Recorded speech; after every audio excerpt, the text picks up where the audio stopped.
अधिकार 2014 के बाद पहली बार प्रधानमंत्री मोदी जी के प्रयासों से देना प्रारंभ हुआ। ये जो प्रयास हुए हैं ये आधी आबादी के प्रति कृतज्ञता ज्ञापित करते हुए यह अभियान प्रारंभ हुआ है, क्योंकि प्रधानमंत्री मोदी जी का ये सोचना है कि जब नारी शक्ति सशक्त होती है तो वह परिवार अपने आप में समर्थ होता है। परिवार समर्थ होता है तो समाज की नींव सुदृढ़ होती है, और समाज की नींव जब सुदृढ़ होती है तो राष्ट्र शक्तिशाली होता है, समृद्ध होता है।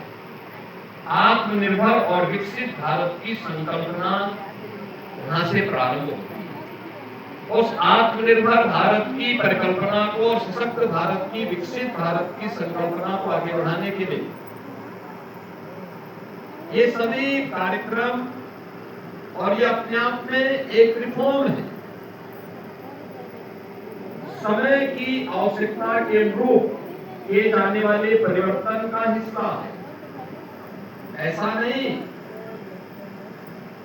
कि हमारे पूर्वजों ने इसको अनदेखी किया हो। भारतीय समाज, याद रखना, भारतीय इतिहास के अंदर अगर आप एक बार नजर दौड़ाएंगे, प्रभु श्री राम का एक नाम क्या है? कौशल्या नंदन। क्यों? क्योंकि माता कौशल्या के पुत्र। नाम क्या है? किसके नाम से आया है? मां के नाम से संबोधन हुआ। हमारे कृष्ण कन्हैया को क्या कहते हैं? यशोदा नंदन। ये भी मां के नाम से, जिन्होंने बचपन में उनका लालन पालन किया। आप याद करिए, अर्जुन को क्या कहते हैं? कौंतेय। किसके कारण? मां के कारण। आप याद करिए, अपनी प्रतिज्ञा के लिए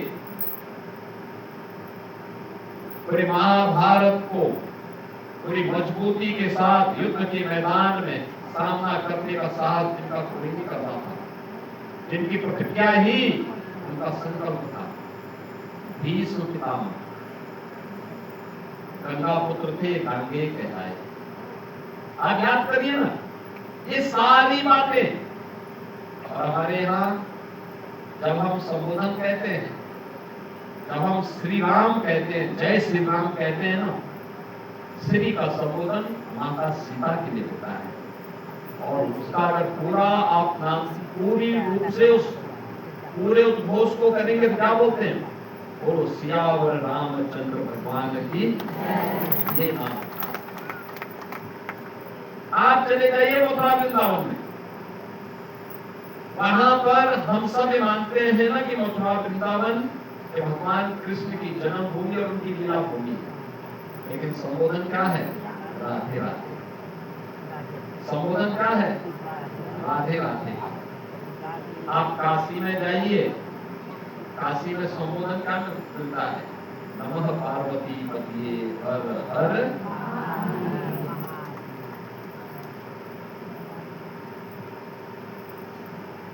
अब केवल यही पे काम नहीं किया गया इसको। आप याद करिए, दुनिया की जो देव तुल्य नदी है उसका नाम क्या है?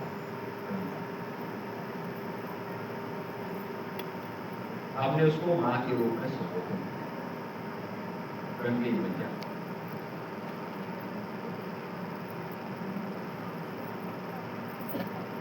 भले ही पशु योनि में है,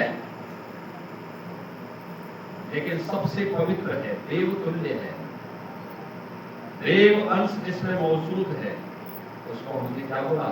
गौ मैया। हमने हाथी को हाथी मैया नहीं बोला। लोग अपने घरों में कुत्ता पालते हैं, कुत्ते को नहीं बोलते, लेकिन गाय को बोलते हैं। हर हिंदू को होता है, हर सनातन धर्मावलंबी को होता है। आप याद करिए ना, दुनिया के अंदर कहीं भी कोई भी देश है, वो गाय को माने या ना माने, लेकिन दूध गाय का ही पीता होगा ना, गाय का दूध। क्या जो लोग गाय को खाते हैं वो सुअर का दूध पीते हैं क्या? नहीं, दूध तो गाय का ही सब लोग पीते हैं।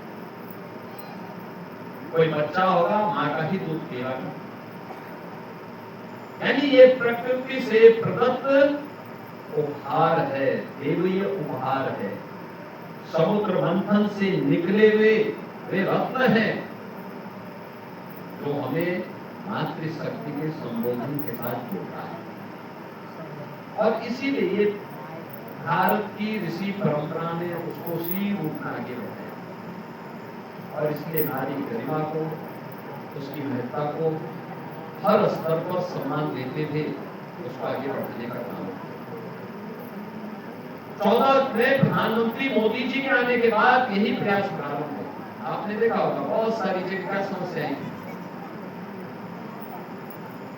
बेटी संपत्ति में अपना अधिकार न मान सके, इसके लिए भ्रूण हत्या होने की शिकायतें आ गई। प्रधानमंत्री मोदी जी ने देशवासियों का आह्वान किया, बेटी बचाओ बेटी पढ़ाओ, देश के अंदर।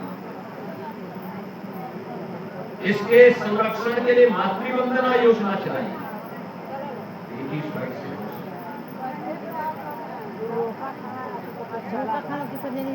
इंद्रधनुष योजना के अंतर्गत 7 प्रकार के टीकाओं को कराना हमारे प्रारंभ किया।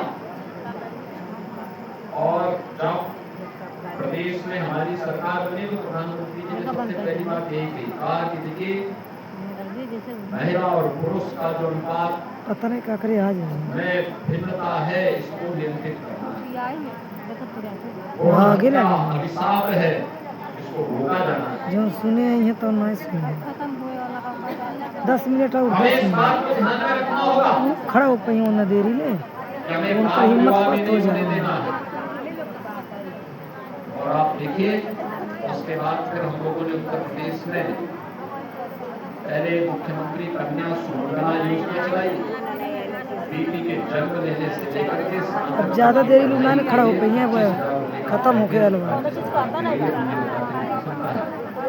24 लाख बेटियां वर्तमान में। फिर